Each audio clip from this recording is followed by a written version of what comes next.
Hello, welcome to another update for my project Dizzy. In the last episode, I talked about the prototype that I created for this top-down shooter game, and today I just finished my pre-production build, and so I want to break down like what that looks like, what that means for the next phase, and I guess let's do it right here. Okay, so basically, like, assuming you understand, in the last video you saw how the mechanic works.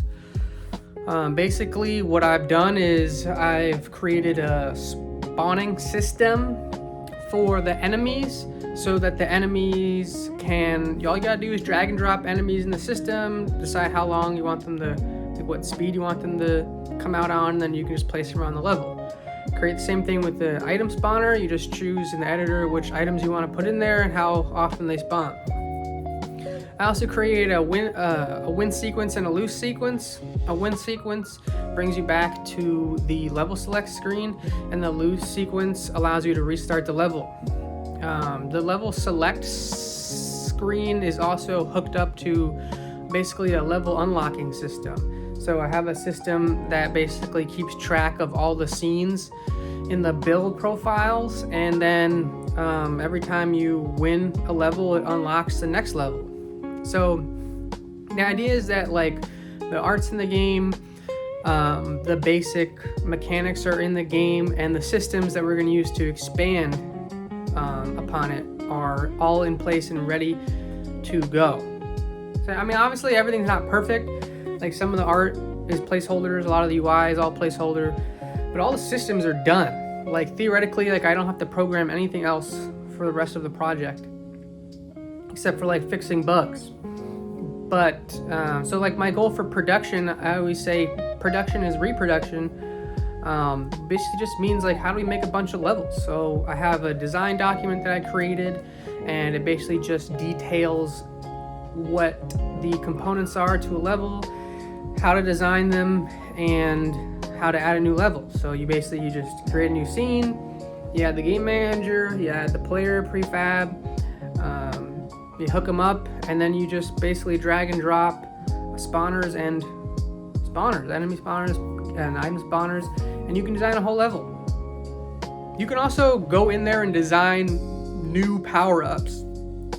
That would require more programming, but all you need to do is just create one script that would attach to a new bullet prefab. So the same way we would just, like, instantiate a new enemy prefab, or like instantiate like a new like bullet prefab, a new power prefab, we would just do that. We would make a new bullet type prefab, and then we'd add a new script that says, like, unique script, and you could give it move, like, this one zigzags, or this one spirals, or this one, like, has two, I don't know, whatever.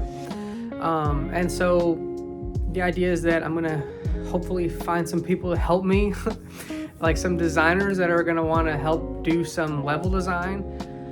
Otherwise, we'll just do it ourselves, because we're gonna get it done, right? But I'm excited. This is like the fun part, right? This is the part that everybody talks about. This is like, oh, like, I have all these ideas, I want to make this level, and I want to, like, all my portal, like, levels to be, like, actually in a game, and, like, this is it, like, the level design, like, the idea design, and so I'm excited for that myself. So yeah, that's just like an update for where I am right now. It's only been about, I want to say, a week since I started this project, so I'm really thrilled with the amount of progress I've made, and I'm definitely charting into some unknown waters as far as, like, having a game with lots of levels. So I'm excited to keep you guys up to date on how it's going. Thanks so much for watching. If you've seen this far, like the video. If you're intrigued to see how this process goes, hit the subscribe button. And thanks, if anyone is watching, I really appreciate it. This has been, this is like my goal in life, and being able to share it on the internet is powerful for me, both to just, like, for, you know, for my enjoyment, but also to, like, manifest my goals. So thanks, guys, and I'll see you in the next one.